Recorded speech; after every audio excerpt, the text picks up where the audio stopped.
What I wish I knew about white privilege before diving into today's debate. So what happens when you try to call Ben Shapiro racist? You get... Mr. Shapiro, you talked about white privilege, and just this week, I had a conversation with Rachel Lazar, who's done some work, a Jewish American woman who's done some work on this area, as well as having extensive conversations with Dr. Greg Parks of Wake Forest University, who's also talked quite a bit about critical race theory.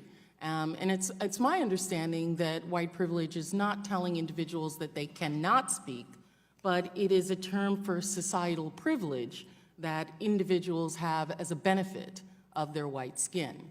And I don't think that, and I think universities would be remiss to then say that because you're white, you're not allowed to say anything that's critical of white people. I didn't know that white privilege actually went into that sphere. My understanding is it's just, and the issue is that white privilege makes people uncomfortable to talk about the societal privilege that they have.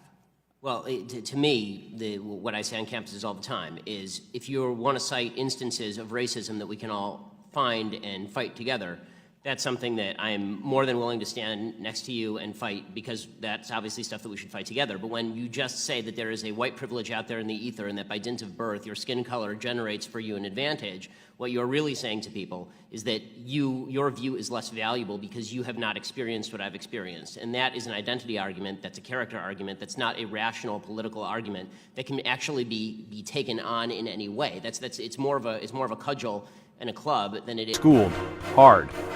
In a heated exchange, the Congresswoman dives into white privilege, claiming it's a systemic benefit for being white.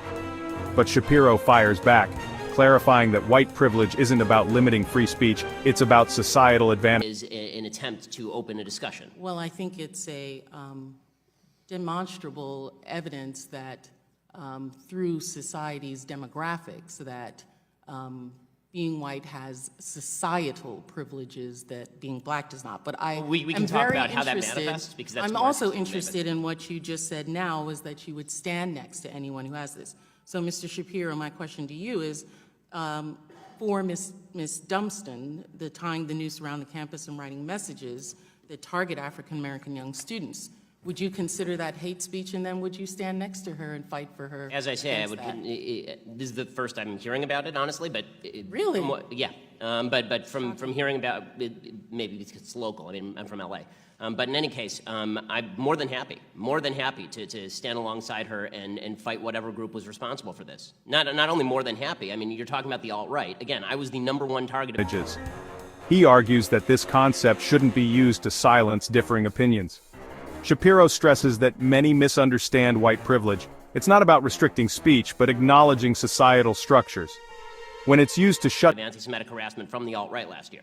Thank you. I'm more than happy to do all that. And I think there's one more distinction that has to be made. When we talk about cases like Taylor's, they're horrific, and the administration is siding with Taylor. Okay, the administration is doing the right thing by Taylor, or trying to do the right thing by Taylor, as they should be. And I think that we need to make a distinction between cases where the administration is actively participating in the suppression of speech and cases in which the administration is trying to do the right thing in order to punish people for application of crime. Down conversations, especially on race, it misses the point. Then things get personal. The Congresswoman asks if Shapiro would oppose hate speech targeting African Americans. Shapiro's response? Absolutely. He's faced racism himself and stands against hate, no matter the target. Finally, Shapiro distinguishes between universities suppressing speech and protecting students. He supports a balance, free speech without fostering hate. And there you have it. Shapiro's arguments challenge us to think about white privilege and free speech in new ways. Agree? Disagree? Drop your thoughts in the comments below and hit subscribe for more debates. Thanks for watching.